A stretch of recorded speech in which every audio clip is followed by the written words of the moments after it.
Assalamualaikum warahmatullahi wabarakatuh.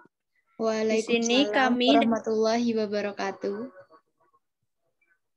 Di sini kami dari kelompok 9 akan mempresentasikan materi mengenai kesehatan, keselamatan, keamanan, atau K3 dalam bekerja.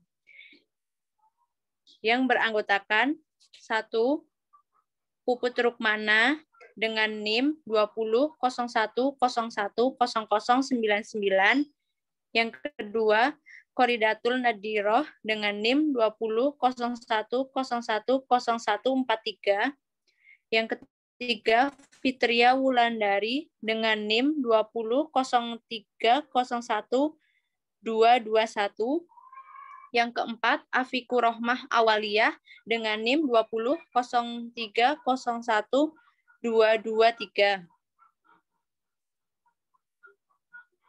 Next. Dengan materi yang akan kami sampaikan mengenai pengertian K3, tujuan dari K3, strategi K3, manfaat dari K3. Next.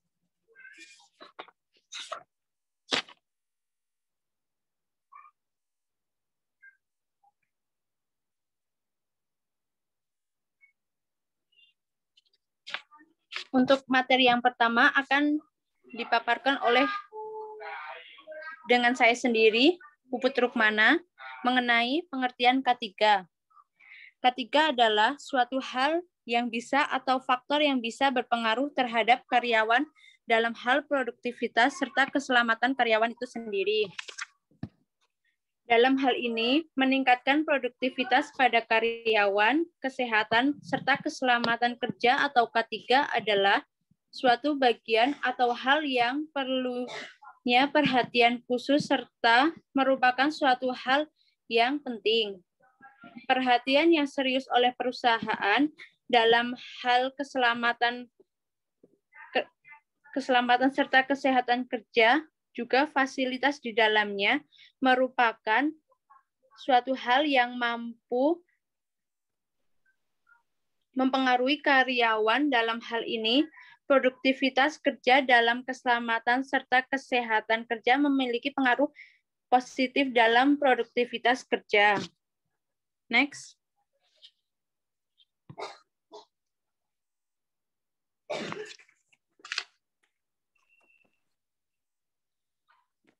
Tujuan K3. Tujuan keselamatan kerja terdiri dari 3, yaitu yang pertama, melindungi keselamatan karyawan dalam melakukan pekerjaannya untuk kesejahteraan hidup dan meningkatkan produktivitas nasional. Yang kedua, menjamin keselamatan setiap orang lain yang berada di tempat kerja. Yang ketiga, memelihara sumber produksi dan mengatur penggunaannya secara aman dan efisien. Sementara tujuan kesehatan kerja terdiri dari 4, antara lain, yang pertama, menjaga serta meningkatkan kesehatan masyarakat pekerja di segala jenis lapangan pekerjaan setinggi mungkin baik dalam hal fisik maupun mental, serta kesejahteraan sosial. Yang kedua, mencegah terjadinya gangguan kesehatan pada masyarakat pekerja akibat keadaan atau kondisi di lingkungan kerjanya. Misalnya, kecelakaan akibat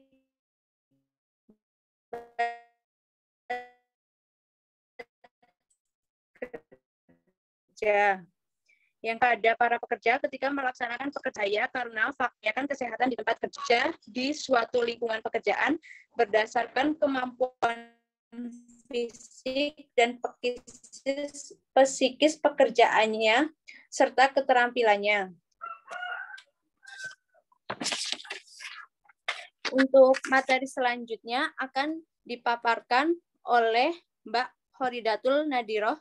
Dipersilahkan. Iya, baik, terima kasih Mbak Puput. Saya akan melanjutkan presentasinya. Untuk materi selanjutnya, saya akan membacakan manfaat 3K. Yang pertama, manfaat K3 bagi para prakerja. Di lingkungan internal perusahaan, karyawan dapat memahami bahaya dan resiko pekerjaannya, mencegah terjadinya kecelakaan kerja, bertindak dalam situasi darurat, serta melaksanakan hak dan kewajibannya berkaitan dengan peraturan K3. Tentunya penerapan tersebut juga bermanfaat secara personal. Yang kedua, manfaat K3 bagi perusahaan.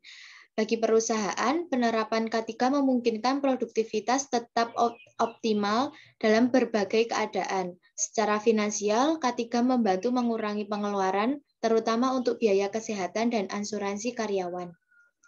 Yang ketiga, manfaat K3 bagi masyarakat dan negara. Ini bermanfaat luas bagi masyarakat dan negara. Perusahaan menjaga aktivitasnya sehingga turut memberikan keamanan dan kenyamanan bagi lingkungan sekitarnya. Para karyawan pun dapat berkontribusi dengan baik di masyarakat. Perekonomian keluarga tetap terjaga. Wawasan tentang K3 pun dapat diterapkan di masyarakat. Untuk selanjutnya itu ada strategi kesehatan dan keselamatan kerja. Strategi kesehatan ini sangat berhubungan erat dengan pengenalan dan pengendalian bahaya-bahaya kesehatan yang ditimbulkan oleh kelelahan, tekanan batin atau stres, kebisingan, radiasi maupun zat-zat beracun lainnya terhadap kondisi fisik manusia, pikiran, dan sikap tingkah laku para pegawainya. Pendekatan yang perlu dilakukan dalam strategi kesehatan ini mencakup langkah-langkah berikut.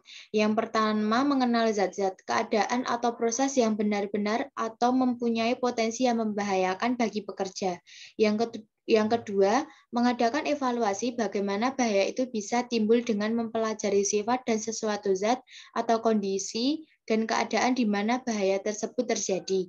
Yang ketiga, mengadakan pengembangan teknik dan metode kerja untuk memperkecil risiko.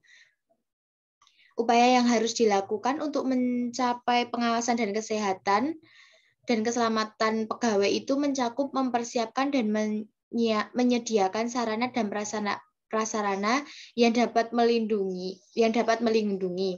Yang kedua, menghilangkan pusat utama yang mengakibatkan bahaya melalui rancangan dan rekayasa pengolahan dengan memastikan bahwa zat beracun yang berbahaya tersebut dapat mencemari para pekerja. Yang kedua itu ada strategi keselamatan kerja. Untuk dapat melakukan pencegahan terhadap kecelakaan adalah menerapkan sumber potensi penyebab utama terjadinya kecelakaan. Faktor penyebabnya terutama dapat dilihat dari dimensi pokok, yaitu yang berkaitan dengan sistem kerja yang merupakan penyebab utama dan kebanyakan kecelakaan yang terjadi pada suatu organisasi, baik di kantor maupun di pabrik atau tempat kerja lainnya. Yang kedua yang berkaitan dengan pekerjaannya selaku manusia biasa yang dalam hal akibat dan sistem kerja, tetapi bisa juga bukan dari kelalaian manusia atau selaku pekerja tersebut. Faktor penyebabnya bisa dari tempat bekerja yang tidak baik. Yang kedua, alat atau mesin-mesin yang tidak punya sistem keamanan yang tidak sempurna. Yang ketiga, yaitu pembuatan alat atau mesin yang tidak aman. Untuk slide selanjutnya bisa dilanjutkan oleh Mbak Fitriah. Baik, terima kasih. Sistem kerja yang merupakan faktor penyebab suatu kecelakaan. A. Tempat yang tidak baik. B. Alat atau mesin-mesin yang tidak punya sistem pengamanan yang tidak sempurna. D. Pembuatan alat atau mesin yang tidak aman, tempat kerja dan proses kerja. D. Kerusakan tempat kerja, pabrik, kantor, bahan-bahan atau kondisi kerja yang kurang tepat. E. Kondisi kebersihan yang kurang baik, kemacetan dan pengaturan pembuangan, kotoran yang kurang lancar, fasilitas penyimpanan yang kurang baik, dan tempat kerja yang sangat kotor. F. Kondisi penerangan yang kurang mendukung, gelap atau silau. G. Saluran udara atau pembuangan asap yang kurang baik dan kondisi ruangan yang sangat hangat. Fasilitas pengamanan, pakaian, atau peralatan lainnya yang kurang mendukung terhadap pengamanan kerja.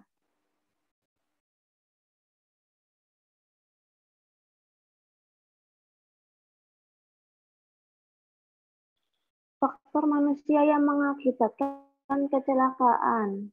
1. Menggunakan peralatan yang tidak aman. 2. Menjalankan peralatan kerja yang tidak tahu caranya. 3. Menempatkan bahan-bahan yang tidak aman pada kondisi lingkungan yang mengakibatkan perlawanan arus. 4. Merusak alat-alat keselamatan kerja sehingga berakibat tidak baik. 5. Salah penggunaan alat kerja. 6. Karena pengaruh gangguan dari orang lain.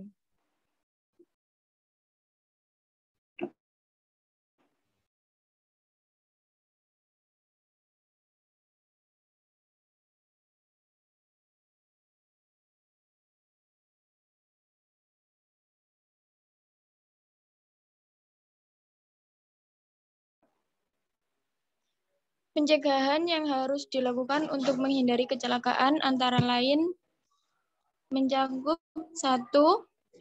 Memperhatikan faktor-faktor keselamatan. 2. Melakukan pengawasan yang teratur. 3. Melakukan tindakan koreksi terhadap kejadian. Dan 4. Melaksanakan program diklat keselamatan kerja dan menghindari cara kecelakaan dan menghadapi kemungkinan timbulnya kecelakaan. Next.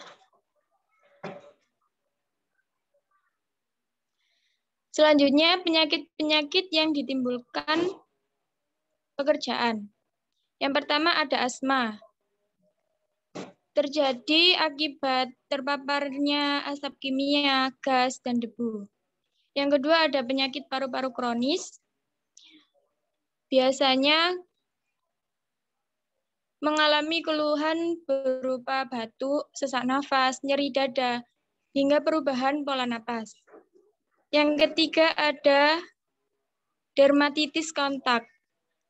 Pekerja yang sering bersentuhan dengan zat kimia, pestisida, bahan pengawet, nikel, parfum, pewarna rambut, hingga perhiasan yang mungkin ataupun menimbulkan reaksi alergi.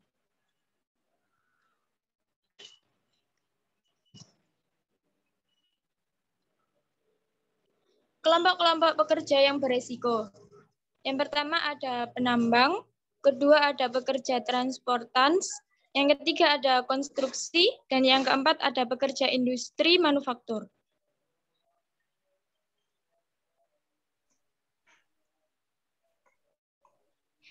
Baik, terima kasih. Saya akan menyimpulkan presentasi dari kelompok kami, yaitu ada beberapa kesimpulan dari yang didapat dari K3 ya, yaitu K3 itu merupakan hak asasi manusia atau pekerja, bahwa tiap pekerja berhak mendapatkan perlindungan tentang kesehatan dan keselamatan kerjanya. Yang kedua yaitu K3 merupakan usaha untuk mengendalikan bahaya di tempat kerja. Baik, sekian presentasi dari kelompok kami. Bila ada kesalahan, kami mohon maaf. Wassalamualaikum warahmatullahi wabarakatuh. Waalaikumsalam warahmatullahi wabarakatuh.